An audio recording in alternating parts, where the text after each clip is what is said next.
En estos 12 años tuve que leer un montón de libros, pero de todos esos ninguno lo elegí yo. ¿Quién está criando a los hijos? TikTok, Instagram, Facebook, Fortnite, Clash of Clans. Pizarrón, carpeta, prueba. Pizarrón, carpeta, prueba. Porque nos sentimos tan incómodos que al final optamos por no hacerlo.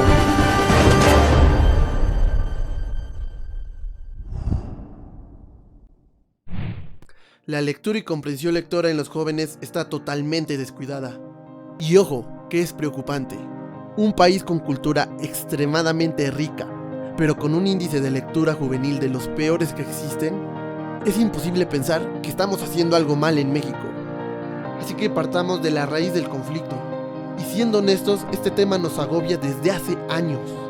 Pero estamos en el presente, en el 2023. ¿Qué provoca en esta década que a los niños no les interese leer?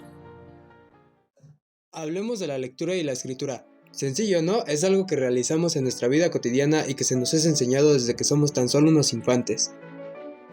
Y es curioso porque todas las personas tuvimos que aprender a leer, a hablar y a escribir, y de alguna manera ya habíamos tenido contacto con estos procesos mucho antes de poder llevarlos a cabo. Pues si lo pensamos bien, cuando nuestras facultades y razonamiento aún no estaban por completo desarrolladas, nuestros padres y familiares de alguna manera nos introdujeron a estos procesos mediante la comunicación que tenían con nosotros cuando aún éramos bebés. Por ejemplo, cuando iniciamos nuestra educación, lo más importante que nos enseñan es a leer y a escribir, y lo podemos ver en preescolar, donde podemos ver ese salto desde un punto donde no comprendemos esa expresión escrita del lenguaje hasta otro punto totalmente diferente, donde ya comprendemos un poco mejor esas letras, esas palabras y esas oraciones que utilizaremos el resto de nuestras vidas. También lo podemos ver en primaria, donde aunque ese enfoque hacia la lectura y la escritura disminuyen un poco, aún se siguen trabajando y complementando esos procesos. Pero en el momento en que llegamos a secundaria, donde se supone que ya tendríamos un nivel alto de estos procesos y una facilidad para realizarlos, la verdad es que dejamos de mejorar muchísimo, como si perdiéramos el interés por realizarlos, y nos excusamos argumentando que es algo que ya sabemos hacer y que no tiene caso seguir mejorando.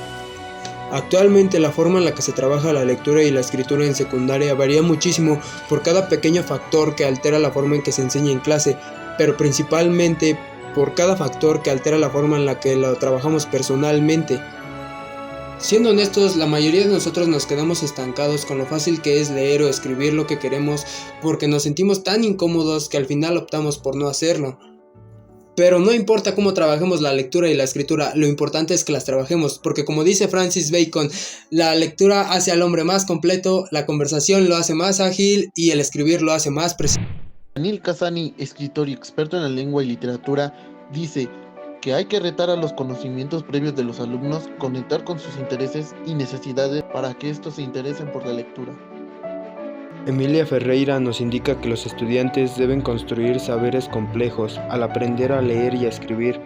Esto a su vez implica que hay complejidad en la enseñanza y como los y las maestras tenemos una cuota de responsabilidad cuando nuestros estudiantes no leen ni escriben.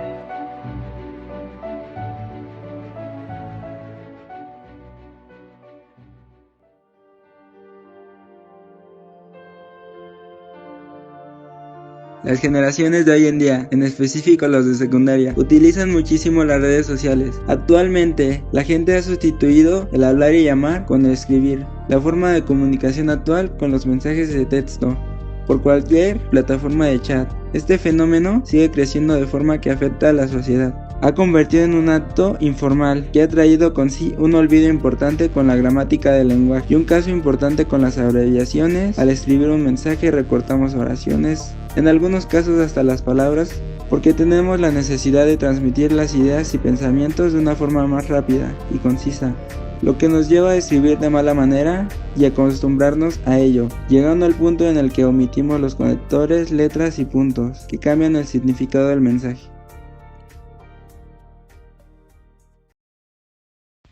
Carlos Lomas menciona en su libro Ciencias del lenguaje que es más difícil enseñar a leer a los alumnos que a los hijos.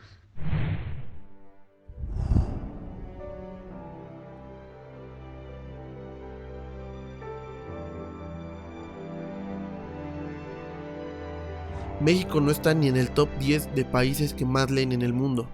Sin en cambio ocupa el lugar 3 en el mundo que utiliza redes sociales. Desde hace ya muchos años hemos tenido este problema en México, ya que a los jóvenes no les interesa leer.